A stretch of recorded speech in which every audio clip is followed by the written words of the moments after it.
Hello students, NS तथा GM classes में आपका स्वागत है। इससे पहले वाली क्लास में हमने जो दंड चुंबक था, दंड चुंबक के गुणधर्म, उदासीन बिंदु और चुंबकीय द्विध्रुव आघूर्ण के बारे में पढ़ा था। तो अब आगे इससे अगले वाला जो टॉपिक है वो टॉपिक आपके पास में चुंबकीय क्षेत्र की तीव्रता। तो अपना जो अगला टॉपिक है वो है आपके पास में चुंबकीय क्षेत्र की तीव्रता। और चुंबकीय क्षेत्र की तीव्रता को हम किससे प्रदर्शित करते हैं? कैपिटल बी से प्रदर्शित करते हैं। तो चुंबकीय क्षेत्र की तीव्रता होती क्या है? ध्यान से डेफिनेशन सुनना कि आपके पास में चुंबकीय क्षेत्र के अंदर, किसके अंदर? चुंबकीय क्षेत्र के अंदर चुंबक के एकांक उत्तरी ध्रुव पर, चुंबक के एकांक उत्तरी ध्रुव पर लगने वाले बल के मान को ही क्या कहते हैं? चुंबकीय क्षेत्र की तीव्रता कहते हैं। तो डेफिनेशन को दोबारा से सुनना कि आपके पास में चुंबकीय क्षेत्र की तीव्रता किसे कहते हैं? कि चुंबकीय क्षेत्र के अंदर क्षण चुंबक या दंड चुंबक के एकांक उत्तरी ध्रुव, कौन से ध्रुव? एकांक उत्तरी ध्रुव पर लगने वाले बल के मान को ही क्या कहते हैं? चुंबकीय क्षेत्र की तीव्रता कहते हैं। अगर ये डेफिनेशन समझ में नहीं आई है तो सेकंड डेफिनेशन समझना कि आपके पास में चुंबकीय क्षेत्र की तीव्रता किसे कहते हैं? कि आपके पास में चुंबकीय क्षेत्र के अंदर रखे किसी पृष्ठ के एकांक क्षेत्रफल से गुजरने वाली जो लंबवत चुंबकीय बल रेखाएं होती हैं उन्हें क्या कहते हैं? चुंबकीय क्षेत्र की तीव्रता कहते हैं। दोबारा से डेफिनेशन सुन लेना। चुंबकीय क्षेत्र में रखे किसी पृष्ठ के एकांक क्षेत्रफल से गुजरने वाली चुंबकीय बल रेखाओं की संख्या को क्या कहते हैं? चुंबकीय क्षेत्र की तीव्रता कहते हैं। और चुंबकीय क्षेत्र की तीव्रता को हम किससे नोट करते हैं? कैपिटल बी से प्रदर्शित करते हैं। इसलिए आपके पास में जो चुंबकीय क्षेत्र की तीव्रता है वो क्या होगी? आपके पास में F बराबर हो जाएगा, आपके पास क्या होगा? F बटे कितना हो जाएगा? M, F बटे N। तो आपके पास में यहाँ पे एकांक उत्तरी ध्रुव के ऊपर लगने वाला जो बल है उसे ही हम क्या कह रहे हैं? चुंबकीय क्षेत्र की तीव्रता कह रहे हैं। तो आपके पास में मैंने आपको बताया था कि आपके पास में चुंबक के ध्रुवों के ऊपर लगने वाला जो बल होता है कूलाम के नियम से, तो आपके पास क्या होगा? F बराबर हो जाएगा म्यू नॉट अपॉन में 4 पाई और कितना होगा? M1 M2 बटे कितना था? R square.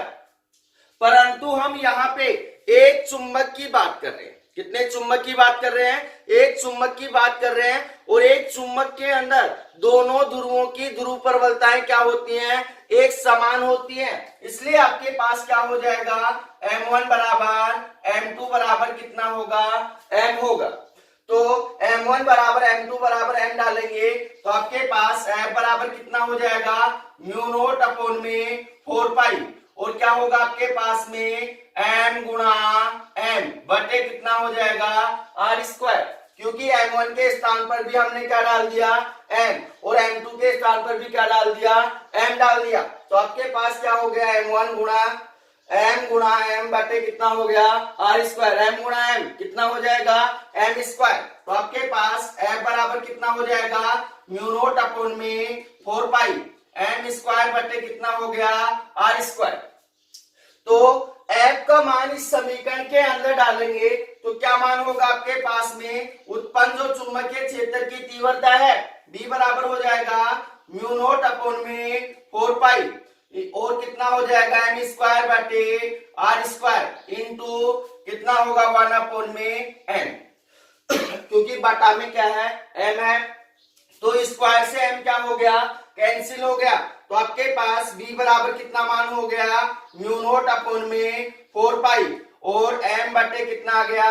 R square.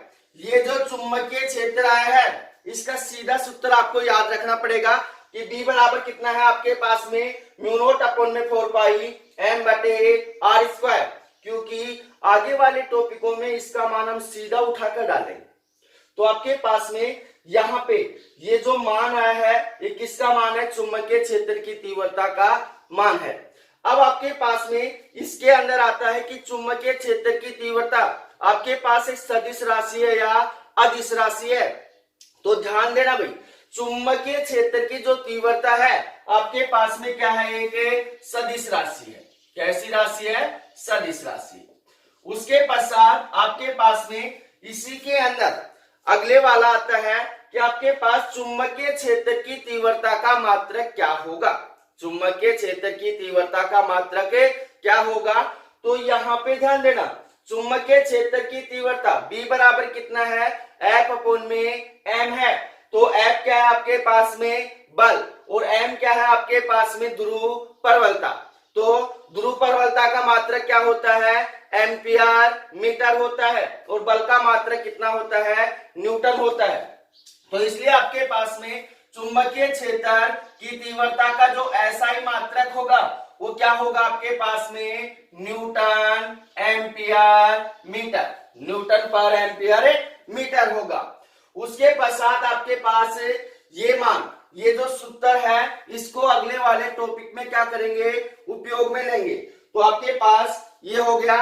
अब आपके पास कई बार इसका जो SI मात्रक अगर ऐसे नहीं लिखना चाहे तो इसका जो अन्य SI मात्रक होता है वो होता है टेस्ला, क्योंकि ये मैं पहले भी बता चुका हूं कि जो चुंबकीय क्षेत्र की तीव्रता है उसका जो मात्रक है वो क्या है? टेस्ला है। तो पहले वाले चैप्टर में बता चुका हूं ये। तो आपके पास ये होगा चुंबकीय क्षेत्र की तीव्रता। अब अगले वाला जो टॉपिक है वो है किसी क्षण चुंबक के द्विध्रुव आघूर्ण के कारण, किसी क्षण चुंबक के द्विध्रुव आघूर्ण के कारण अक्षीय बिंदु पर उत्पन्न चुंबकीय क्षेत्र की तीव्रता। और ये टॉपिक आपके लिए इंपॉर्टेंट, तो टॉपिक डाल रहा हूं।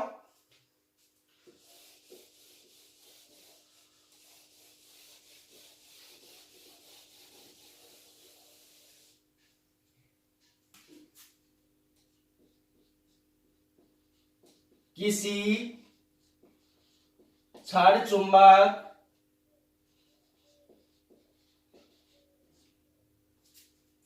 के द्विध्रुव आघूर्ण, द्विध्रुव आघूर्ण के कारण,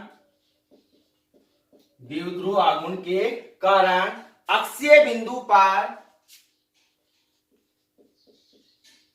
अक्षीय बिंदु पर उत्पन्न चुंबकीय क्षेत्र की तीव्रता, चुंबकीय क्षेत्र की तीव्रता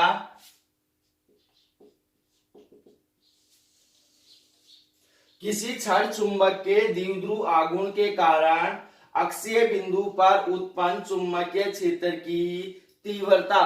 अच्छे से समझना कि अब माना आपके पास में एक क्षण चुंबक है, एक क्या है? क्षण चुंबक है। और आपके पास में क्षण चुंबक के कितने ध्रुव होते हैं? 2 ध्रुव होते हैं। तो एक ध्रुव इसका S है और दूसरा ध्रुव क्या है? N है। इस क्षण चुंबक की प्रभावकारी लंबाई कितनी है? 2L है। इस क्षण चुंबक की प्रभावकारी लंबाई कितनी है?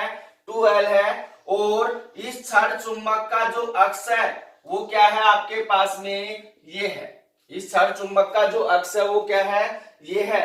तो आपके पास में यहाँ पे ध्यान देना कि किसी क्षण चुंबक के द्विध्रुव आघूर्ण के कारण अक्षीय बिंदु पर उत्पन्न चुंबकीय क्षेत्र की तीव्रता निकालनी है। तो माना आपके पास में इस क्षण चुंबक के मध्य बिंदु O से, मध्य बिंदु O से R दूरी के ऊपर, R दूरी के ऊपर कोई बिंदु अक्षीय रेखा पर स्थित है, कोई बिंदु P अक्षीय रेखा के ऊपर क्या है? स्थित है, जहां चुंबकीय क्षेत्र की तीव्रता का मान क्या करना है? हमें निकालना है। तो बिंदु P के ऊपर चुंबकीय क्षेत्र की तीव्रता निकालने के लिए यहाँ पे ध्यान देना कि आपने जो बिंदु O है वो चुंबक के क्या माना है, मध्य बिंदु माना है। तो चुंबक की जो प्रभावकारी लंबाई है वो कितनी है, 2L है। तो आपके पास L लंबाई ये होगी और L लंबाई ये होगी। तो अब माना आपके पास में जो क्षण चुंबक है उसके दो ध्रुव हैं S और N।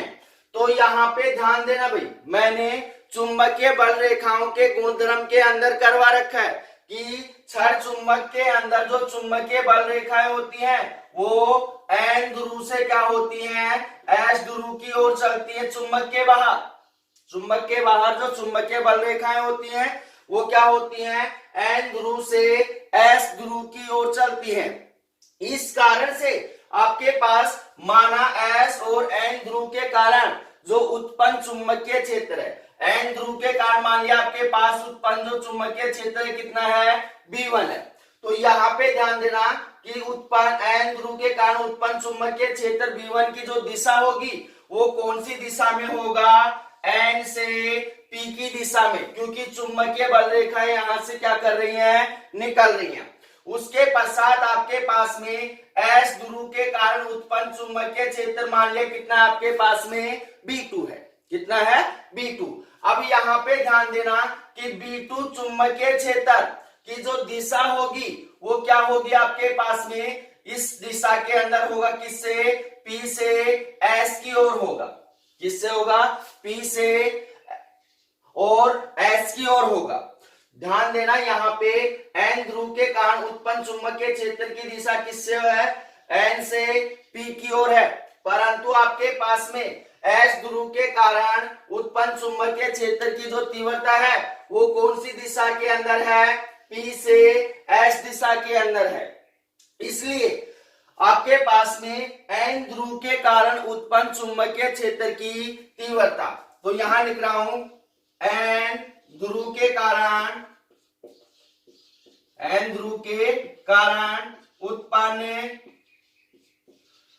चुंबकीय क्षेत्र की तीव्रता, N ध्रुव के कारण उत्पन्न चुंबकीय क्षेत्र की तीव्रता कितनी है, B1। तो आपके पास B1 बराबर क्या होगा भाई, इससे पहले वाले टॉपिक में चुंबकीय क्षेत्र की जो तीव्रता हमने निकाली थी क्या था आपके पास में, μ0/4 पाई, और क्या था आपके पास में m बटे कितना आया था, r²। अब इस चुंबकीय क्षेत्र की जो दिशा है वो क्या है आपके पास में, NP के अनुदिश है। किसके अनुदिश है, NP के अनुदिश है, N से P की ओर है। परंतु यहाँ पे ध्यान देना कि आपके पास में जो दूरी है बिंदु ध्रुव N से और P के मध्य दूरी कितनी है आपके पास में, हमें नहीं पता, क्योंकि आपके पास बिंदु O से और P की दूरी कितनी है, R है, और O से N की दूरी कितनी है, L है।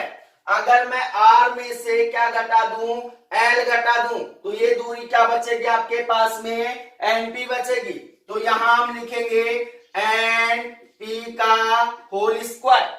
तो आपके पास में NP बराबर कितना होगा आपके पास में, R माइनस में L, क्योंकि O P में से क्या घटा देंगे, O N घटा देंगे, तो क्या बचेगा आपके पास में, NP बचेगा। तो NP का मान उठाकर यहां डालेंगे तो आपके पास क्या होगा, B1 बराबर हो जाएगा μ0/4 पाई, और क्या होगा, m बटे r माइनस में L का होल स्क्वायर, और इसकी दिशा क्या है, NP के अनुदिश है। NP के क्या है, अनुदिश है। यह आ गया आपके पास समीकरण नंबर 1। अब उससे आगे समझना कि हमने N ध्रुव के कारण उत्पन्न चुंबकीय क्षेत्र की तीव्रता निकाल ली है। अब किसके कारण निकालेंगे, S ध्रुव के कारण। तो यहां पे लिख रहा हूं S ध्रुव के कारण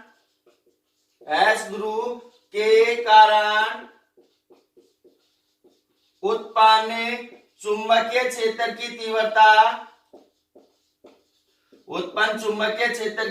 तीव्रता कितनी है भाई आपके पास में, B2।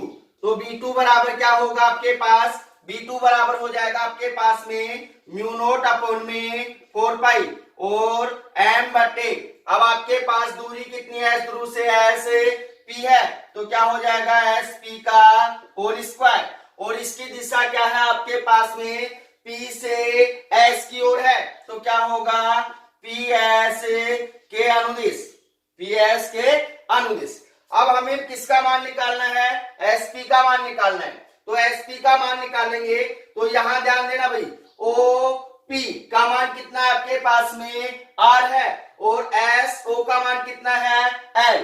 मान किसका निकालना है आपको, SP का। SP बराबर क्या होगा SO प्लस में OP, तो आपके पास यहां पे लिख रहा हूं क्या मान होगा आपके पास में SP बराबर हो जाएगा आपके पास में L या R प्लस में L, R प्लस में L। इस R के अंदर L जोड़ देंगे तो कौन सी दूरी आ जाएगी, SP दूरी आ जाएगी। SP का मान उठाकर इस समीकरण के अंदर डालेंगे तो आपके पास उत्पन्न चुंबकीय क्षेत्र B2 बराबर कितना होगा म्यू नोट बटे कितना हो गया 4 पाई और m बटे कितना हो गया आपके पास में R प्लस में L का होल स्क्वायर, और दिशा क्या है इसकी PS के अनुदिश है, PS के क्या है अनुदिश है। अब यहां पे आ गया समीकरण नंबर 2, समीकरण नंबर 2।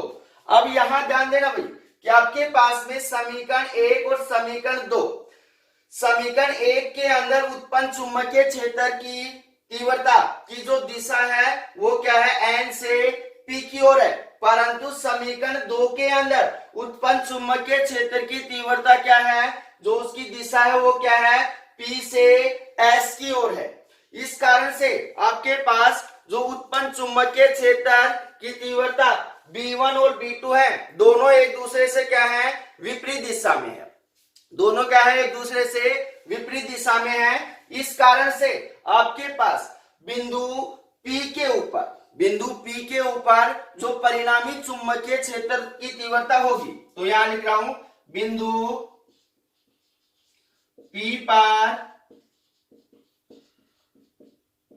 परिणामी चुंबकीय क्षेत्र की तीव्रता, चुंबकीय क्षेत्र की तीव्रता क्या होगा भाई आपके पास में, यहां हो जाएगा आपके पास में B बराबर हो जाएगा B1 माइनस में B2, B1 माइनस में B2। माइनस क्यों लगा दिया, क्योंकि दोनों की दिशा क्या है एक दूसरे से विपरीत है, तो आपके पास B बराबर हो गया B1 माइनस में B2।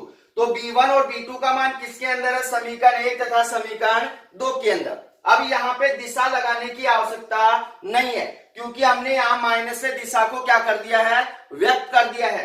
तो यहां लिखेंगे समीकरण 1 तथा समीकरण 2 से क्या मान होगा भाई आपके पास, B बराबर हो जाएगा B1 का मान कितना आपके पास में म्यू नोट अपॉन में 4 पाई m बटे R माइनस L का होल स्क्वायर, तो हो गया म्यू नोट अपॉन में 4 पाई और कितना होगा m बटे R माइनस में L का होल स्क्वायर माइनस B2 का मान किसके अंदर है, समीकरण 2 के अंदर है, क्या होगा आपके पास में म्यू नोट अपॉन में 4 पाई m बटे R प्लस में L का होल स्क्वायर। दोनों मानों के अंदर से क्या कॉमन आ रहा है आपके पास में, म्यू नोट अपॉन में 4 पाई इंटू m, दोनों के अंदर से क्या आ रहा है कॉमन आ रहा है, बाहर निकालेंगे तो आपके पास B बराबर कितना हो जाएगा म्यू m बटे कितना हो जाएगा 4 पाई, और यहाँ पे क्या मान बच जाएगा आपके पास 1 अपॉन में R माइनस में L का होल स्क्वायर, और क्या हो जाएगा आपके पास माइनस कितना होगा आपके पास 1 अपॉन में R प्लस में L का होल स्क्वायर, यही मान बचेगा ना भाई। तो अब इसका क्या लेंगे एलसीएम लेंगे, एलसीएम लेंगे तो यहां ध्यान देना कि आपके पास यहां R minus L R plus L, तो A minus B into A plus B, तो कितना हो जाएगा आपके पास, यहां इनका एलसीएम ले लो तो आपके पास B बराबर क्या मान हो जाएगा, B बराबर होगा म्यू नोट m बटे कितना होगा 4 पाई, और क्या मान हो गया आपके पास में एलसीएम लेंगे तो इसका एलसीएम आ गया आर माइनस एल का whole square into R plus में एल का होल स्क्वायर, और ऊपर क्या मान हो जाएगा आर प्लस में एल का होल स्क्वायर, और क्या होगा माइनस आर माइनस में एल का होल स्क्वायर, यही मान होगा ना भाई। अब यहां पे देखना कि a minus b a plus B, तो a minus B into a plus b बराबर क्या हो जाएगा ए स्क्वायर प्लस में बी स्क्वायर। सूत्र लिख रहा हूं आपके पास, a square minus a b square बराबर होता है a माइनस बी और इंटू ए प्लस बी। तो इसको लिखेंगे तो आपके पास ऊपर वाले का होल स्क्वायर खोलेंगे और नीचे इस सूत्र से सोल्व करेंगे। तो इस साइड रब कर रहा हूं,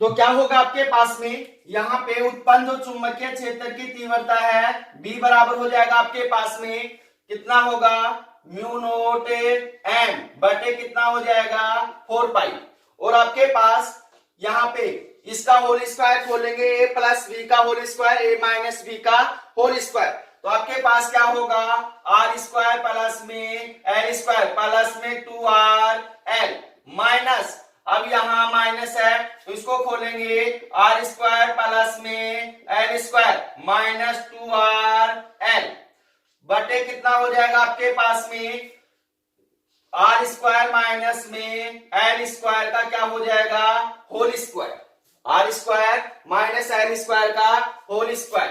अब यहाँ पे क्या है आपके पास माइनस है, माइनस को खोलेंगे तो आपके पास क्या होगा सभी संख्याओं के साथ मल्टीप्लाई हो जाएगा, तो b बराबर कितना हो जाएगा म्यू नोट एम बटे कितना हो गया 4 पाई, और कितना हो गया आपके पास में आर स्क्वायर प्लस में एल स्क्वायर प्लस में कितना होगा 2rl minus R square minus L square minus minus क्या हो जाएगा प्लस कितना हो जाएगा 2rl बटे कितना होगा आगे आपके पास में आर स्क्वायर माइनस में एल स्क्वायर का होल स्क्वायर। यहां पे देखना भाई आर स्क्वायर से आर स्क्वायर कैंसिल हो गया, एल स्क्वायर से एल स्क्वायर कैंसिल हो गया, क्या मान बच गया आपके पास में 2rl दोनों क्या हो रहे हैं जुड़ रहे हैं, तो 2rl प्लस में 2rl कितना हो जाएगा 4rl, तो आपके पास b बराबर हो जाएगा म्यू नोट एम बटे कितना हो जाएगा 4 पाई, और इंटू कितना हो गया आपके पास 2rl बटे 4rl बटे कितना हो गया आपके पास आर स्क्वायर माइनस में एल स्क्वायर का होल स्क्वायर। यहां पे आपके पास में 2 है 4 है, तो इसको क्या लिख सकते हैं 2 मल्टीप्लाई 2, तो आपके पास क्या होगा b बराबर हो जाएगा 2 म्यू नोट बटे कितना हो जाएगा 4 पाई, और क्या होगा आपके पास यहाँ पे r आ जाएगा, r को बाहर निकाल लेंगे, इंटू कितना होगा आपके पास यहाँ बच गया m इंटू 2l, क्योंकि यहाँ से 2 को ही बाहर निकाला है, 2 को मैंने यही छोड़ दिया है, 2l बटे कितना हो जाएगा आपके पास आर स्क्वायर माइनस में एल स्क्वायर का होल स्क्वायर। क्योंकि हमें किसी क्षण चुंबक के द्विध्रुव आघूर्ण के कारण क्या निकालना है अक्षीय बिंदु पर चुंबकीय क्षेत्र की तीव्रता निकालनी है, तो आपके पास m गुना 2l क्या होता है चुंबकीय द्विध्रुव आघूर्ण होता है, तो चूंकि आपके पास m बराबर हो गया m इंटू 2l, तो m इंटू 2l का मान क्या डालेंगे कैपिटल M चुंबकीय द्विध्रुव आघूर्ण, तो आपके पास b बराबर क्या होगा 2 म्यू नोट, और कितना हो जाएगा आपके पास में 4 पाई, और कितना हो गया इंटू m r बटे कितना हो जाएगा आपके पास आर स्क्वायर माइनस में एल स्क्वायर का होल स्क्वायर।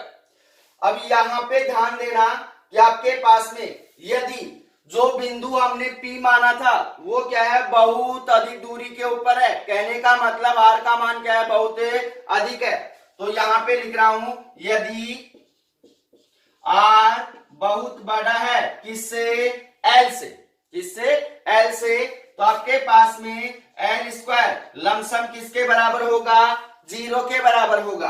तो ये मान उठाकर यहां डालेंगे तो आपके पास b बराबर कितना हो जाएगा, 2 म्यू नॉट अपॉन में 4 pi into M into R बटे कितना हो जाएगा, आर स्क्वायर प्लस में 0 का होल स्क्वायर की पावर कितनी है, 2 है। तो आपके पास यहाँ पे कितना हो जाएगा, आर की पावर कितनी है, 2 और उसके ऊपर पावर कितनी है, 2। तो पावर के ऊपर पावर होती है तो दोनों आपस में क्या हो जाती है, मल्टीप्लाई हो जाती है। इसलिए आपके पास में b बराबर कितना होगा, 2 म्यू नॉट अपॉन में 4 पाई और कितना हो जाएगा आपके पास m इंटू आर बटे कितना हो जाएगा, r की पावर 4। तो यहां 4 से पावर को काटेंगे कितनी बचेगी, पावर 3। तो आपके पास b बराबर कितना मान आ गया, 2 म्यू नॉट अपॉन में 4 पाई और कितना हो गया m बटे कितना हो गया आपके पास में r क्यूब, m बटे r क्यूब। ये आ गया आपके पास में किसी क्षण चुंबक के द्विध्रुव आघूर्ण के कारण अक्षीय बिंदु पर उत्पन्न चुंबकीय क्षेत्र की तीव्रता। तो अब इससे अगले वाला जो टॉपिक है वो है किसी क्षण चुंबक के द्विध्रुव आघूर्ण के कारण क्या निरक्ष बिंदु पर उत्पन्न चुंबकीय क्षेत्र की तीव्रता। तो आपके पास में अक्षीय बिंदु के ऊपर इतनी आई है, निरक्ष बिंदु के ऊपर कितनी आएगी वो अभी हम निकालते हैं।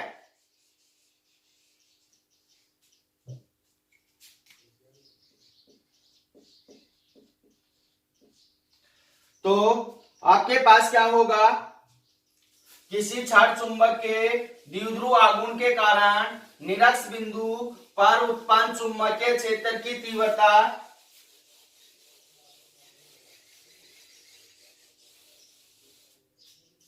माना आपके पास में क्या है, एक क्षण चुंबक है, ये क्या है, क्षण चुंबक है जिसके कितने ध्रुव हैं, 2 ध्रुव हैं।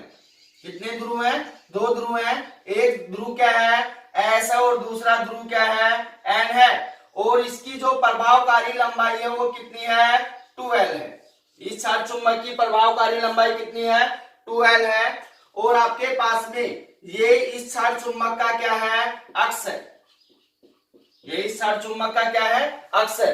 तो अक्षीय बिंदु के ऊपर तो हमने अभी क्या निकाला था, उत्पन्न चुंबकीय क्षेत्र की तीव्रता निकाली थी। परंतु अब बात करेंगे निरक्ष बिंदु पर उत्पन्न चुंबकीय क्षेत्र की तीव्रता। तो आपके पास में निरक्ष बिंदु कहाँ होगा, दोनों साइड होगा, या तो ऊपर होगा या नीचे होगा। तो माना आपके पास में इस क्षण चुंबक के मध्य बिंदु O से r दूरी के ऊपर, कितनी दूरी के ऊपर है, r दूरी के ऊपर है कोई बिंदु P निरक्ष पर स्थित है। कोई बिंदु P क्या है, निरक्ष पर स्थित है, जहां चुंबकीय क्षेत्र की तीव्रता का मान क्या करना है, हमें निकालना है। तो इस बिंदु P के ऊपर चुंबकीय क्षेत्र की तीव्रता का मान कैसे निकालेंगे, ध्यान से समझना। तो यहाँ पे मान लिया आपके पास में ये जो बिंदु P है, तो ये क्या होगा, आपके पास में चुंबक का अक्ष होगा, क्योंकि आपके पास में ये जो रेखा है चुंबकीय अक्ष के क्या है, समांतर है। क्या है, समांतर है। तो यहाँ पे ध्यान देना कि माना आपके पास में n ध्रुव के कारण उत्पन्न चुंबकीय क्षेत्र की तीव्रता कितनी है, v1 है, और s ध्रुव के कारण उत्पन्न चुंबकीय क्षेत्र की तीव्रता कितनी है, v2 है। तो आपके पास में यहाँ n ध्रुव के कारण उत्पन्न चुंबकीय जो क्षेत्र की तीव्रता है उसको इस प्रकार से नोट करेंगे। ये किसके कारण आ गया, आपके पास में n ध्रुव के कारण। उसके पश्चात आपके पास में s ध्रुव के कारण उत्पन्न जो चुंबकीय क्षेत्र की तीव्रता है वो कितनी है, v2 है। ये v1 है और ये क्या है, v2 है। अब यहाँ पे ध्यान देना भाई कि आपके पास में n ध्रुव के कारण उत्पन्न जो चुंबकीय क्षेत्र की तीव्रता v1 है वो आपके पास में मुख्य अक्ष के साथ, ये क्या है, इसका मुख्य अक्ष है, मुख्य अक्ष के साथ कितना कोण बना रही है, थीटा कोण बना रही है। और आपके पास में s ध्रुव के कारण उत्पन्न जो चुंबकीय क्षेत्र की तीव्रता b है वो भी आपके पास में अक्ष के साथ कितना कोण बना रही है, थीटा कोण बना रही है। ध्यान देना कि B1 क्या कर रहा है, ऊपर थीटा कोण बना रहा है और B2 क्या कर रहा है, नीचे थीटा कोण बना रहा है। तो आपके पास में यहाँ B1 के भी कितने घटक होंगे, 2 घटक होंगे और B2 के भी कितने घटक होंगे, 2 घटक होंगे। तो यहाँ पे ध्यान देना आपके पास में, यहाँ पे आपके पास B1 यहाँ थीटा कोण बना रहा है तो इस साइड कौन सा घटक होगा, B1 कोस थीटा होगा, क्योंकि जिस साइड थीटा बनता है उस साइड क्या आएगा, कोस आएगा। और इसके ऊपर की तरफ बना रहा है तो इस साइड क्या हो जाएगा आपके पास में, B1 sine theta, B1 sine theta. परंतु आपके पास में यहाँ पे जो उत्पन्न चुंबकीय क्षेत्र की तीव्रता B2 है एस ध्रुव के कारण, वो नीचे की ओर क्या बना रही है, थीटा कोण बना रही है। तो इस साइड आपके पास कौन सा घटक होगा, B2 कोस थीटा होगा। और नीचे की ओर, क्योंकि यहाँ कोण क्या है, नीचे बना हुआ है, नीचे की ओर क्या होगा आपके पास, B2 साइन थीटा होगा, B2 क्या होगा, साइन थीटा होगा। अब आपके पास में यहाँ पे जो बिंदु O है वो क्या है, आपके पास में क्षार चुंबक का मध्य बिंदु है। तो आपके पास क्षार चुंबक की जो प्रभावकारी लंबाई है वो कितनी है, 12 है।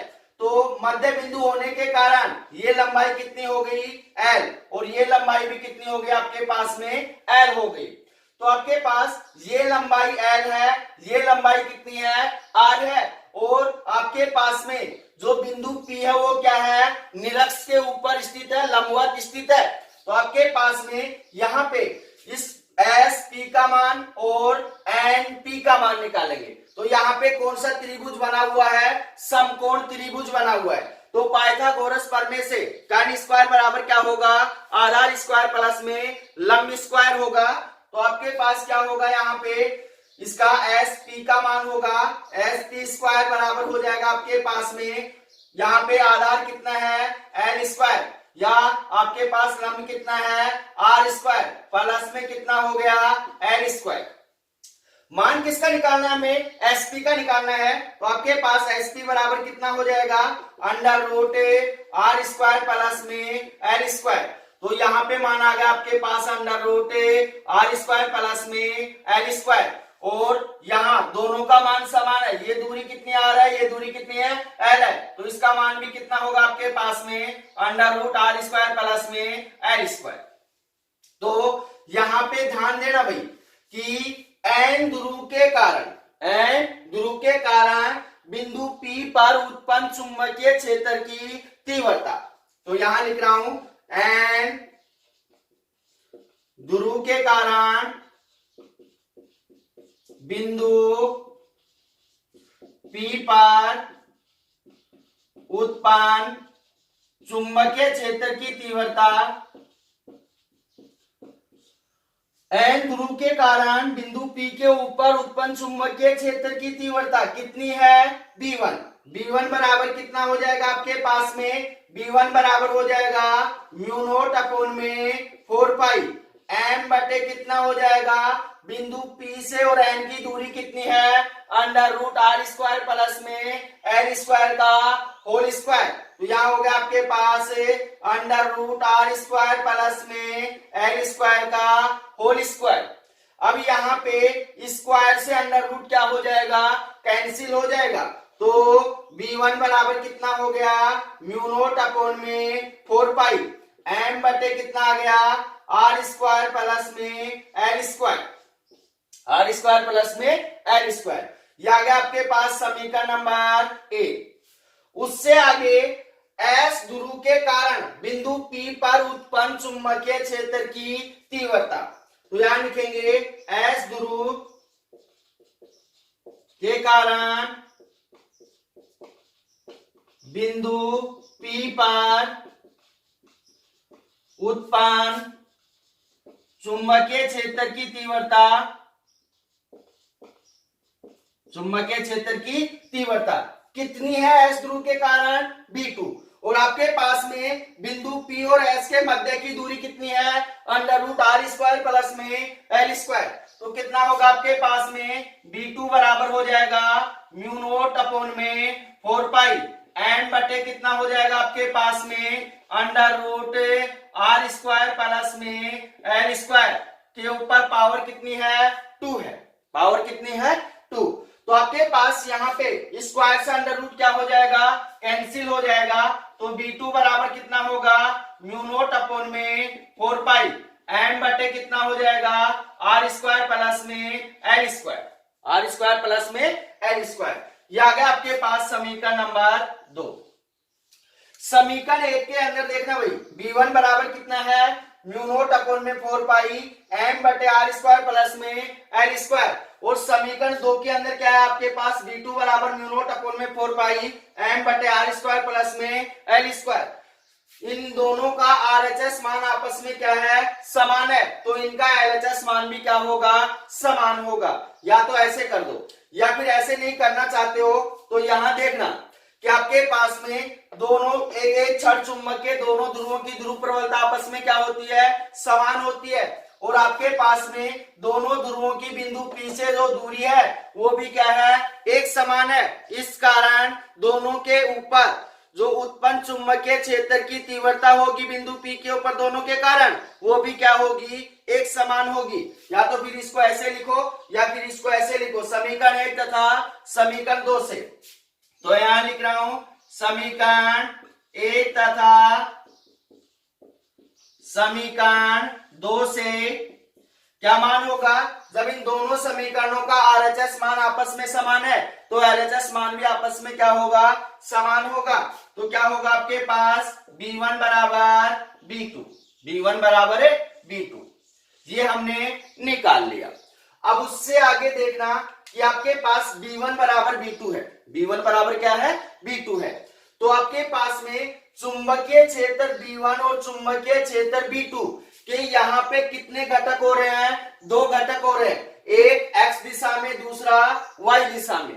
तो आपके पास y के अनुदिश जो घटक है b1 sine theta b2 sine theta, क्योंकि b1 बराबर तो क्या है b2 है, तो क्या हो जाएगा आपके पास में b1 साइन थीटा और b2 साइन थीटा दोनों आपस में मान में क्या है समान है। कहने का मतलब y अक्ष के जो घटक हैं दोनों आपस में मान में क्या है समान है, परंतु दिशा के अंदर क्या है एक दूसरे से विपरीत है। b1 साइन थीटा क्या है ऊपर की ओर है और b2 साइन थीटा क्या है नीचे की ओर है, और b1 बराबर क्या है b2 है। इस कारण मान में समान और दिशा में विपरीत होने के कारण एक दूसरे को क्या कर देते हैं निरस्त कर देते हैं, शून्य कर देते हैं।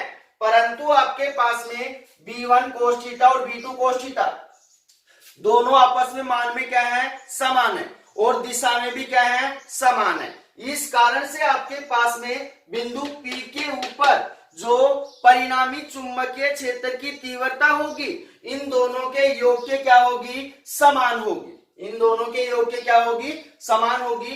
तो यहां लिखेंगे बिंदु P पर परिणामी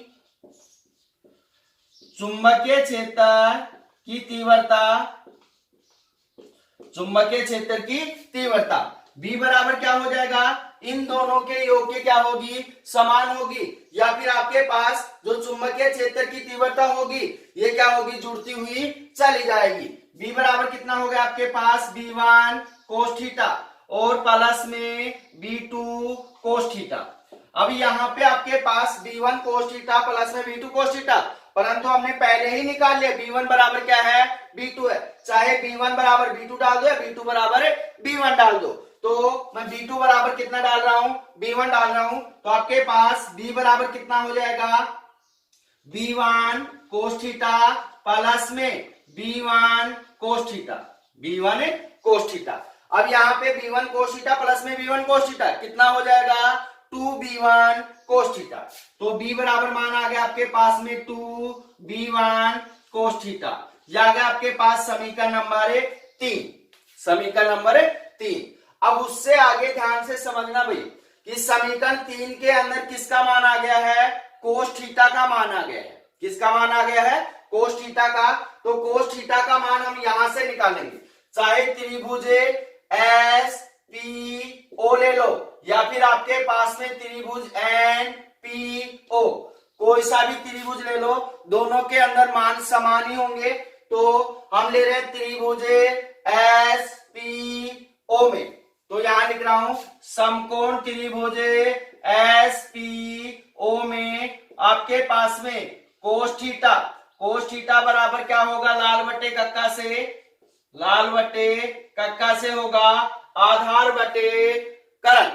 अब यहाँ पे आधार क्या है, एल है, करण क्या है, under root are square plus में एल स्क्वायर है। तो क्या होगा आपके पास एल बटे under root are square plus में एल स्क्वायर, यही मान होगा ना भाई। तो कोस थीटा का मान तथा B1 का मान समीकरण 3 में रखने पर, B1 का मान कहाँ है, समीकरण 1 के अंदर है, तो यहां लिखेंगे कोस थीटा तथा B1 का मान समीकरण 1 में रखने पर, समीकरण 1 के अंदर रखेंगे तो आपके पास क्या मान होगा, इस साइड से रब कर रहा हूं, समीकरण 1 नहीं भाई, समीकरण क्या है आपके पास 3 है, समीकरण क्या है 3। तो यहां पे होगा आपके पास में B1 और कोस थीटा का मान समीकरण किसके अंदर रखेंगे, 3 के अंदर रखेंगे, तो क्या मान होगा आपके पास में, यहां पे होगा B बराबर हो जाएगा 2 इंटू B1 का मान कितना आया था आपके पास में, म्यू नोट अपॉन में 4 पाई, और कितना आया था m बटे आर स्क्वायर प्लस में एल स्क्वायर, यही मान आया था ना भाई, इंटू आपके पास में कोस थीटा का कितना मान है, एल बटे under root are square plus में एल स्क्वायर। तो क्या हो गया आपके पास एल बटे under root are square plus में एल स्क्वायर। तो यहां पे ध्यान देना कि आपके पास under root are square plus में एल स्क्वायर को हम क्या लिख सकते हैं, अंडर रूट को हटाएंगे तो इसके ऊपर पावर कितनी जाएगी, 1/2 जाएगी। तो b बराबर कितना हो जाएगा आपके पास में 2 मल्टीप्लाई म्यू नोट अपॉन में 4 पाई, कितना होगा m बटे आर स्क्वायर प्लस में एल स्क्वायर, और इंटू कितना हो जाएगा l बटे आपके पास कितना होगा, यहाँ पे आर स्क्वायर प्लस में एल स्क्वायर की पावर कितनी हो गई 1/2।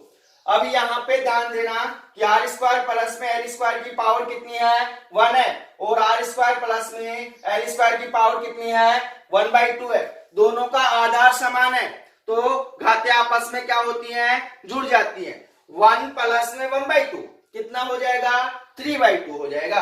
तो आपके पास b बराबर कितना हो जाएगा 2 मल्टीप्लाई म्यू नोट अपॉन में 4 पाई, और कितना होगा m बटे कितना होगा आपके पास में, यहां हो जाएगा आर स्क्वायर प्लस में एल स्क्वायर की पावर कितनी होगी 3/2, और इंटू कितना हो गया l, क्योंकि l भी है यहाँ पे। अब इससे आगे यहाँ 2 को इस l के साथ मल्टीप्लाई कर सकते हैं, कोई प्रभाव नहीं पड़ेगा समीकरण के ऊपर, क्योंकि इस 2 को उठाकर हम किसके साथ डाल देंगे, l के साथ डाल देंगे। तो क्या मान होगा आपके पास में,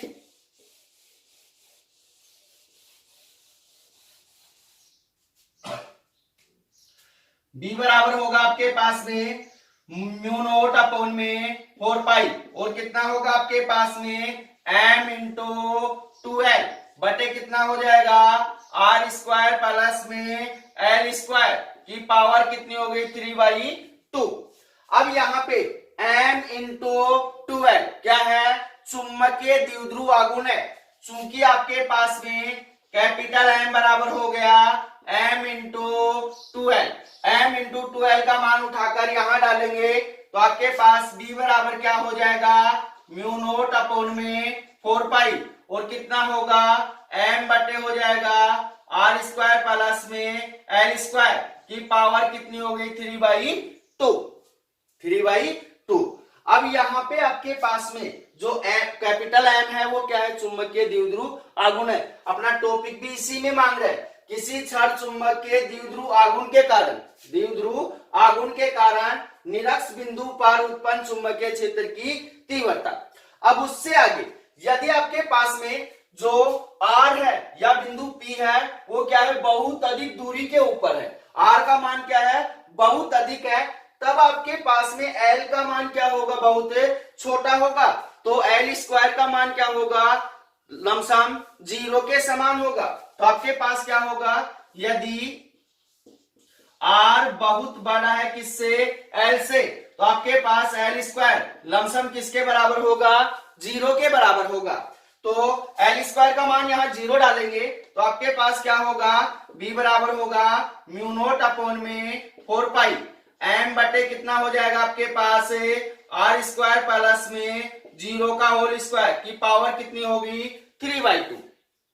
0 का कोई महत्व नहीं है, तो आपके पास B बराबर कितना हो जाएगा, म्यू नोट अपॉन में 4 पाई और कितना होगा M बटे R स्क्वायर के ऊपर पावर कितनी हो जाएगी, 3/2।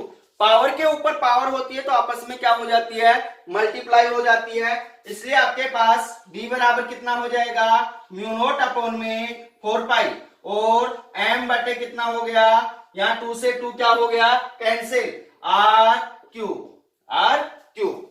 तो ये जो उत्पन्न चुंबकीय क्षेत्र की तीव्रता है ये किसके कारण आई है, निरक्ष बिंदु के ऊपर उत्पन्न चुंबकीय क्षेत्र की तीव्रता का मान आया है।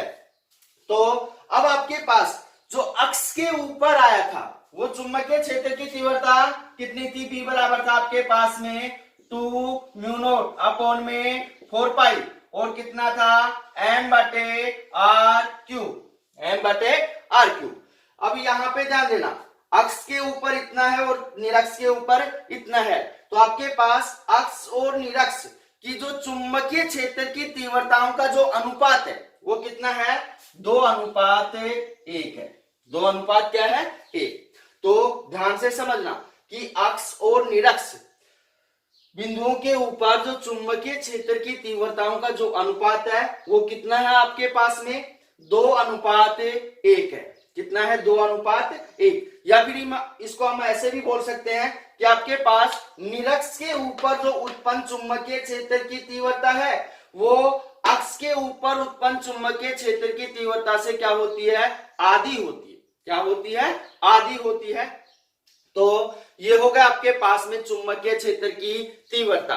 चुंबकीय क्षेत्र की तीव्रता किसे कहते हैं और चुंबकीय क्षेत्र की तीव्रता किससे निकाली हमने, द्विध्रुव आघूर्ण के कारण। तो ये दोनों टॉपिक क्या हो गए आपके, कंप्लीट हो गए। अगर इन दोनों टॉपिकों के अंदर किसी भी भैया या बहना को कोई भी प्रॉब्लम है तो आप कमेंट्स पे या व्हाट्सएप पे मैसेज करके बता सकते हैं। उससे अब अगले वाला जो टॉपिक है वो आपके पास में कि आपके पास किसी क्षण चुंबक के ऊपर लगने वाला बल व बलाघूर्ण। तो इस टॉपिक को पढ़ाने से पहले मैं आपको थोड़ा सा जिक्र कर देता हूं। 7वें चैप्टर में हमने पढ़ा था कि किसी समरूप चुंबकीय क्षेत्र में धारावाही चालक तार पर लगने वाला बल व बलाघूर्ण सेम है, इसके अंदर कोई प्रॉब्लम नहीं है, सेम है। और तो करेंगे कैसे, अभी आपको समझाता हूं मैं। तो आपके पास में अगले वाला जो टॉपिक है वो है किसी क्षण चुंबक, वहां धारावाही चालक तार था और यहाँ पे क्या है, क्षण चुंबक है। वहां धारावाही चालक तार की लंबाई कितनी ली थी, L ली थी, और यहाँ पे कितना होगा, क्षण चुंबक की जो प्रभावकारी लंबाई है वो कितनी है, 2L है। तो अगला जो टॉपिक है वो है किसी क्षण चुंबक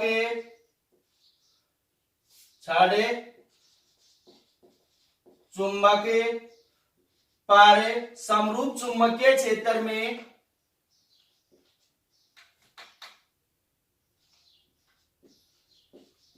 समरूप चुंबकीय क्षेत्र में लगने वाला बल व बलाघूर्ण, लगने वाला बल व बलाघूर्ण। बलाघूर्ण को हम किससे प्रदर्शित करते हैं, टो से। किससे प्रदर्शित करते हैं, टो से। तो आपके पास में यहां ध्यान से समझना कि माना आपके पास में एक समरूप चुंबकीय क्षेत्र क्या है, बी है। एक समरूप चुंबकीय क्षेत्र क्या है, बी है।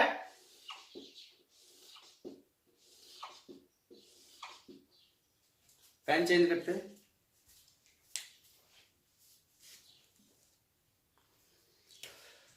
माना आपके पास में एक समरूप चुंबकीय क्षेत्र क्या है, बी है, और इस समरूप चुंबकीय क्षेत्र के अंदर एक क्षण चुंबक के थीटा कोण के ऊपर क्या है, स्थित है। थीटा कोण के ऊपर क्या है, स्थित है। अब क्षण चुंबक है तो इसके कितने ध्रुव होंगे, दो ध्रुव होंगे। एक एस होगा और दूसरा क्या होगा, एन होगा। एक एस और दूसरा एन। अब आपके पास में इस क्षण चुंबक की जो प्रभावकारी लंबाई है वो कितनी है, 2l है।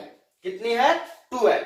तो यहाँ पे ध्यान देना भाई कि आपके पास में जब क्षण चुंबक को चुंबकीय क्षेत्र के अंदर रखते हैं, जब क्षण चुंबक को क्या करते हैं, चुंबकीय क्षेत्र के अंदर रखते हैं, तो क्षण चुंबक के ऊपर क्या लगता है, बल लगता है। क्या लगता है, बल लगता है।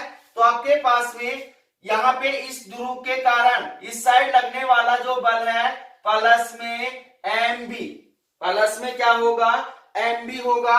उसके पश्चात इस ध्रुव के कारण लगने वाला जो बल होगा वो माइनस क्या होगा, mb होगा। क्या होगा, b होगा।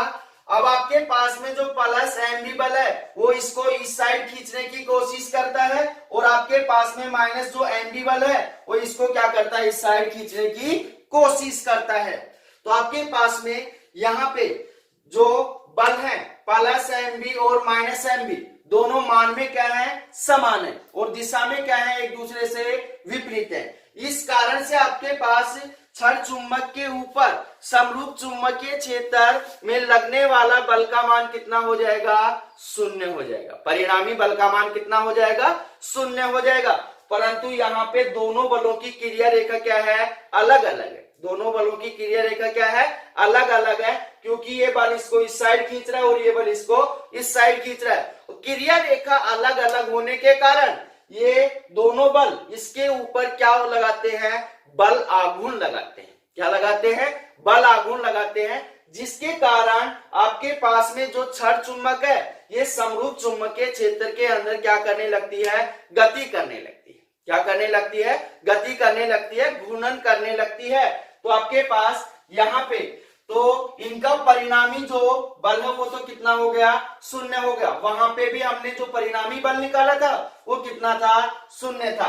अब उससे आगे आपके पास में बल आघूर्ण टो, परिणामी बल के बारे में हम बता चुके, कितना आ गया, शून्य आ गया। तो बल आघूर्ण टो, बल आघूर्ण टो बराबर, मैंने बल आघूर्ण टो की डेफिनेशन बता रखी है कि दोनों बलों में से एक बल का परिणाम, एक बल का परिमाप और दोनों के बीच की लंबवत दूरी का जो गुणनफल मान होता है, जो गुणनफल से जो प्राप्त मान होता है उसे क्या कहते हैं, बल आघूर्ण टो कहते हैं।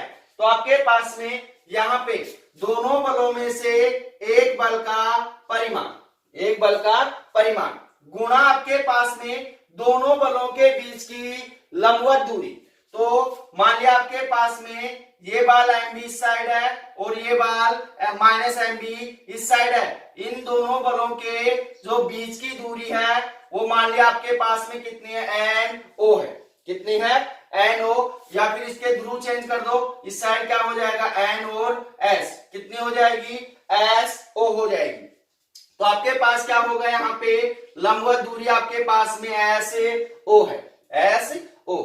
अब यहाँ पे ध्यान देना भी, आपके पास में क्या दे रखा है, लंब दे रखा है, और क्या दे रखा है, कर्ण दे रखा है। क्या दे रखा है, कर्ण।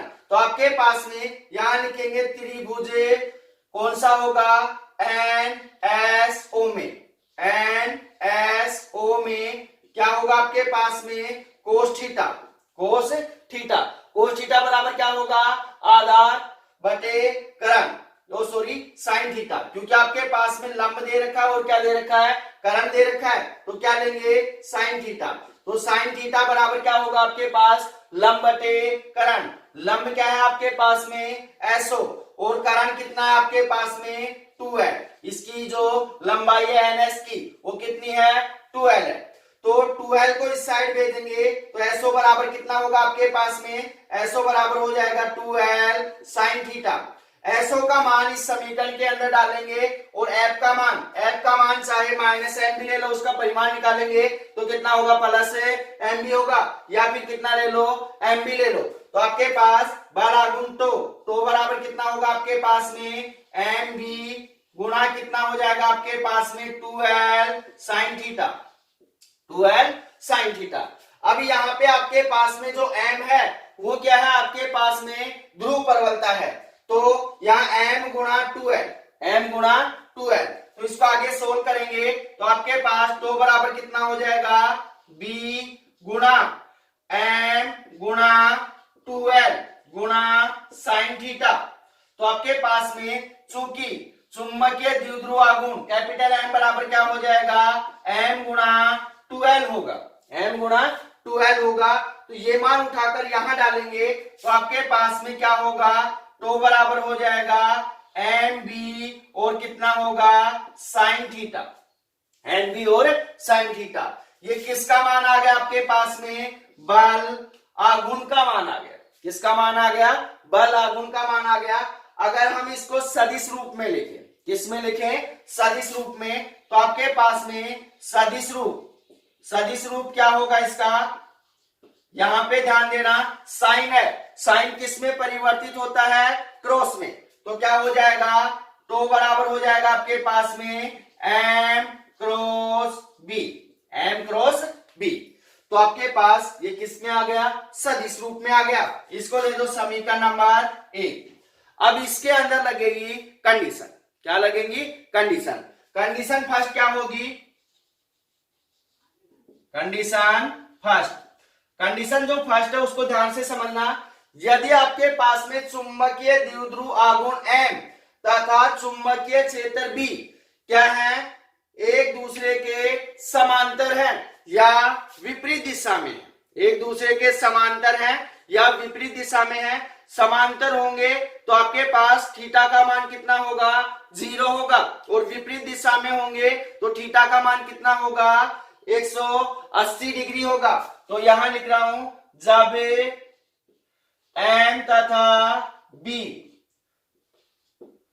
एक दूसरे के क्या है, समांतर है, पैरेलल है, तो आपके पास थीटा बराबर कितना होगा, 0 या 180 डिग्री होगा, 0 या 180 डिग्री होगा। इसलिए समीकरण 1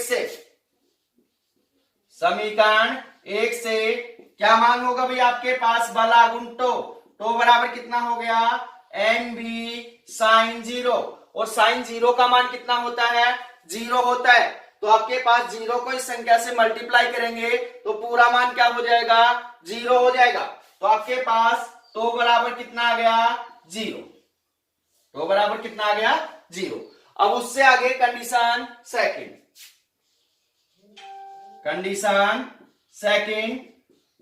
सेकंड क्या है, जब आपके पास में चुंबकीय द्विध्रुव आघूर्ण M और चुंबकीय क्षेत्र B एक दूसरे से क्या है, लंबवत है, तो थीटा बराबर कितना होगा, 90 डिग्री होगा। तो आपके पास में M लंबवत है किसके, B के, तो थीटा बराबर कितना हो गया, 90 डिग्री हो गया। थीटा बराबर कितना हो गया, 90 डिग्री हो गया।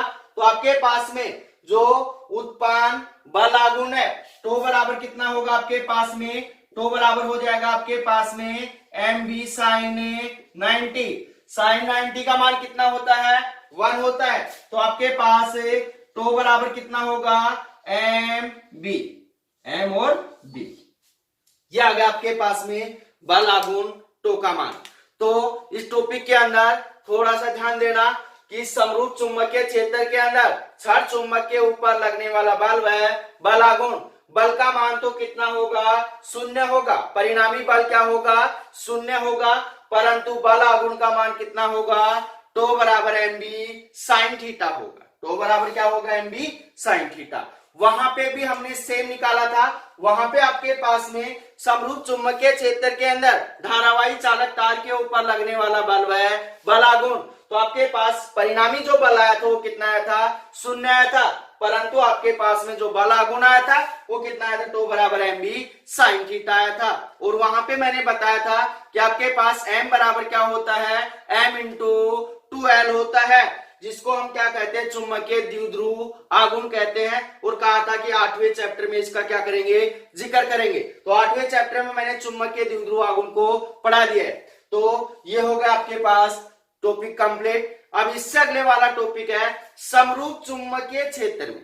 समरूप चुंबकीय क्षेत्र में छड़ चुंबक द्वारा किया गया कार्य तथा इसकी स्थितिज ऊर्जा। छड़ समरूप चुंबकीय क्षेत्र में छड़ चुंबक द्वारा किया गया कार्य और स्थितिज ऊर्जा का मान क्या करना है, आपको निकालना है। तो इस टॉपिक के बारे में जिक्र करते हैं अभी।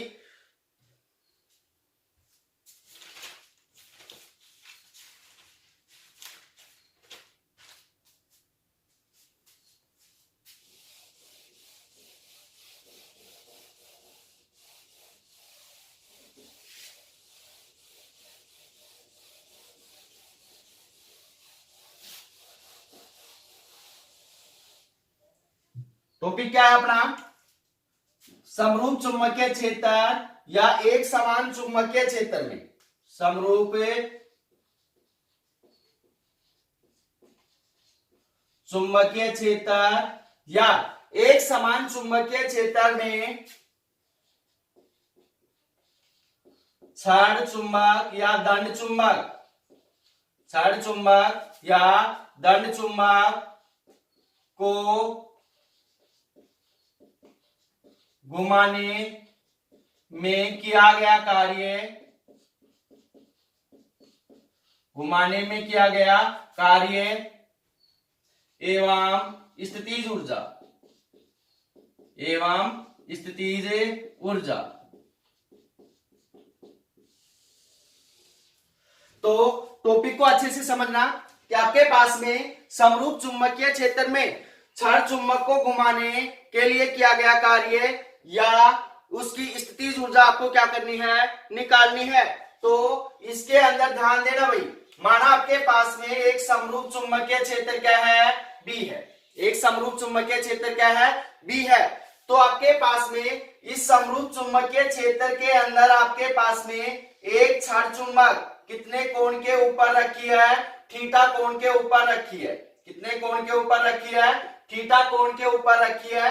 तो आपके पास में यहाँ पे या फिर फाई कोण मान लो, कोई प्रभाव नहीं पड़ता, थीटा मान लो या फाई मान लो। तो इसके दो ध्रुव है, एक एन है और दूसरा क्या है, एस है। और इसकी प्रभावकारी लंबाई कितनी है, 2l। इसकी प्रभावकारी लंबाई कितनी है, 2l है। अब आपके पास इससे पहले वाले टॉपिक में मैंने अभी बताया था कि जब किसी छड़ चुंबक को समरूप चुंबकीय क्षेत्र के अंदर रखते हैं तो उसके ऊपर क्या लगता है, एक बल आघूर्ण लगता है। क्या लगता है, बल आघूर्ण लगता है। और बल आघूर्ण के कारण वो समरूप चुंबकीय क्षेत्र के अंदर क्या करने लगती है, घूर्णन करने लगती है। क्या करने लगती है, घूर्णन करने लगती है। तो माना आपके पास में इस छड़ चुंबक के ऊपर तो बल आघूर्ण के कारण, तो बल आघूर्ण के कारण ये जो छड़ चुंबक है, ये जो छड़ चुंबक है, ये मान लिया आपके पास में कितना विस्थापित हो जाती है, d5 विस्थापित हो जाती है। जो छड़ चुंबक है वो आपके पास में कितना विस्थापित हो जाती है, d5 या d थीटा क्या हो जाती है, विस्थापित हो जाती है। तो आपके पास में बल आघूर्ण के कारण समरूप चुंबकीय क्षेत्र में किया गया कार्य, बल आघूर्ण टो के कारण समरूप चुंबकीय क्षेत्र में किया गया कार्य। तो यहां लिखेंगे बल आघूर्ण, बल आघूर्ण टो के कारण समरूप चुंबकीय क्षेत्र, समरूप चुंबकीय क्षेत्र में किया गया कार्य, किया गया कार्य, किया गया कार्य कितना होगा, dw, dw। क्योंकि आपके पास में कार्य बराबर क्या होता है, बल गुणा विस्थापन। बल का कार्य कौन कर रहा है, बल आघूर्ण टो कर रहा है। विस्थापन कितना हो रहा है, d5, अल्प विस्थापन हो रहा है। कितना विस्थापन हो रहा है, अल्प विस्थापन हो रहा है। तो कार्य भी क्या होगा, अल्प ही होगा। तो आपके पास dw बराबर कितना होगा, dw बराबर होगा बल तो गुणा आपके पास में d फाई, बल आगुण तो गुणा कितना हो जाएगा d फाई। अब उससे आगे हमने इससे पहले वाले टॉपिक के अंदर बल आगुण तो बराबर क्या निकाला था, mb sin theta, mb sin theta. वहां पे हमने थीटा लिया था, यहाँ पे हम क्या ले रहे हैं, फाई ले रहे हैं। तो यहां लिख देना, चूंकि आपके पास में थीटा बराबर क्या है, फाई है, कोई प्रभाव नहीं पड़ेगा, फाई रख दो या थीटा रख दो। तो आपके पास तो बराबर कितना हो जाएगा, mb sin फाई। तो ये मान उठाकर यहां डालेंगे तो आपके पास में dw बराबर कितना होगा आपके पास में, तो इंटू तो का मान कितना है आपके पास में, mb sin फाई और कितना हो जाएगा d फाई। यह आ गया आपके पास में समीकरण नंबर ए। समीकरण नंबर ए, यदि आपके पास में क्षण चुंबक को फाई 1 से और कहां तक है, फाई 2 तक विस्थापित किया जाता है, यदि क्षण चुंबक को फाई 1 से फाई 2 तक क्या किया जाता है, विस्थापित किया जाता है, तो किया गया कुल कार्य समीकरण 1 का समाकलन करने पर, क्योंकि ये अल्प विस्थापन के लिए कार्य आ गया, अब फाई 1 से फाई 2 तक क्या कर रहे हैं, विस्थापित कर रहे हैं, तो कुल कार्य समीकरण 1 का समाकलन करने पर, तो यहां लिख रहा हूं समीकरण 1 का समाकलन करने पर, समीकरण 1 का समाकलन करेंगे तो क्या होगा आपके पास, समाकलन dw बराबर आपके पास समाकलन कहां से कहां तक कर रहे हैं, फाई 1 से फाई 2 तक कर रहे हैं, तो क्या होगा फाई 1 से फाई 2 और कितना हो जाएगा आपके पास में mb sin फाई और कितना होगा d फाई।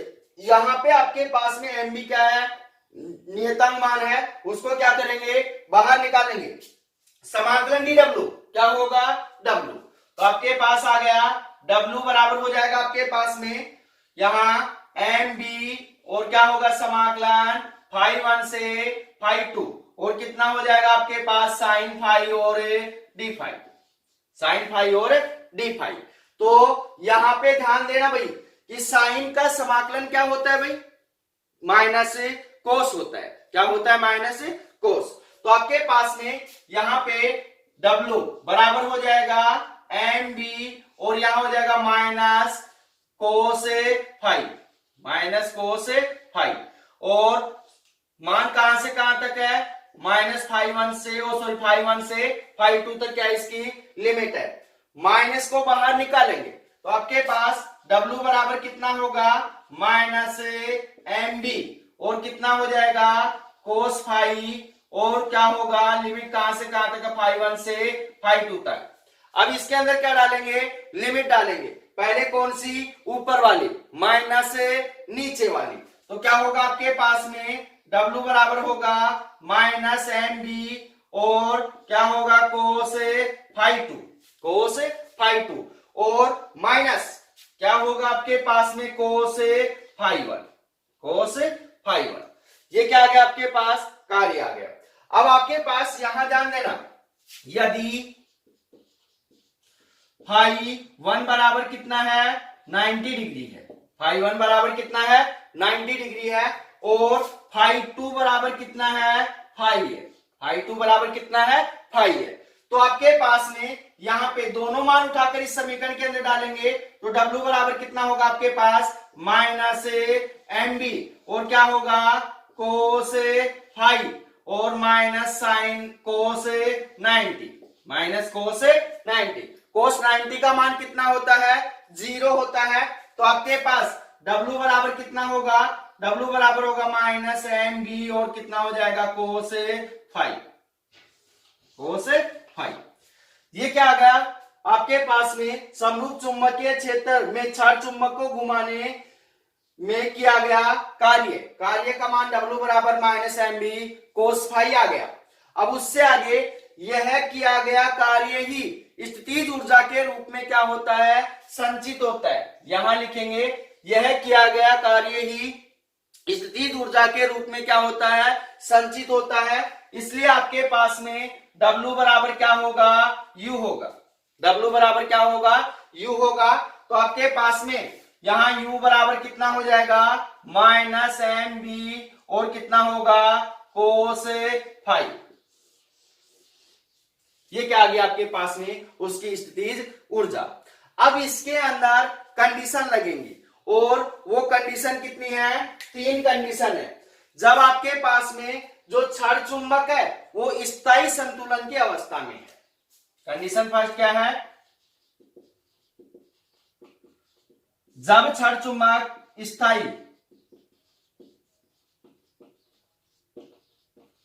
स्थायी संतुलन की अवस्था में है, स्थायी संतुलन की अवस्था में होगी, तब आपके पास में जो थीटा का फाई का मान होगा वो कितना होगा, 0 होगा। क्योंकि आपके पास में इसके अंदर कोई विक्षेप उत्पन्न नहीं होगा, कोई विस्थापन नहीं होगा, तब आपके पास में फाई बराबर कितना होगा, 0 होगा। तो उसकी स्थितिज ऊर्जा U बराबर कितना हो जाएगा आपके पास, -mb और कोस कितना हो जाएगा, 0। कोस 0 का मान 1, तो U बराबर कितना हो जाएगा आपके पास में, -mb। उसके पश्चात आपके पास में सेकंड क्या है कि जब आपके पास में जो क्षण चुंबक है अस्थायी संतुलन की अवस्था में है। क्या है, इस साइड से रब कर रहा हूं। जब आपके पास में जो क्षण चुंबक है अस्थायी संतुलन की अवस्था में है,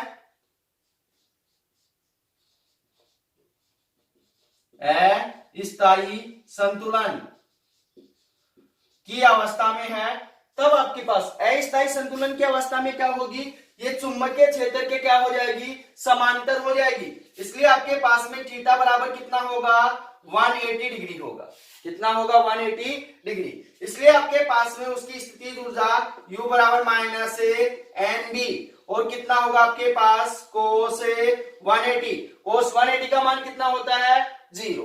कितना होता है, 0। तो आपके पास में यहां पे cos, चूंकि cos 180 बराबर कितना होगा, sin 91 होगा। कितना होगा, 1 होगा। तो आपके पास में यहां पे U बराबर कितना होगा, -1, तो -mb गुणा कितना हो जाएगा, -1, तो कितना होगा, U बराबर हो जाएगा आपके पास में mb। कितना हो गया, mb। और तीसरी आपके पास में जो कंडीशन है वो है असंतुलन की अवस्था में। असंतुलन की अवस्था में, तो असंतुलन की अवस्था के अंदर आपके पास थीटा बराबर कितना होगा, 90 डिग्री होगा। तो cos 90 का मान कितना हो जाएगा, 0 हो जाएगा। तो उसकी स्थितिज ऊर्जा कितनी हो जाएगी, 0 हो जाएगी। तो किसी भैया बहना को किसी टॉपिक में कोई प्रॉब्लम है तो व्हाट्सएप पे या कमेंट्स करके बता सकते हैं। मिलते हैं अगली क्लास में, धन्यवाद।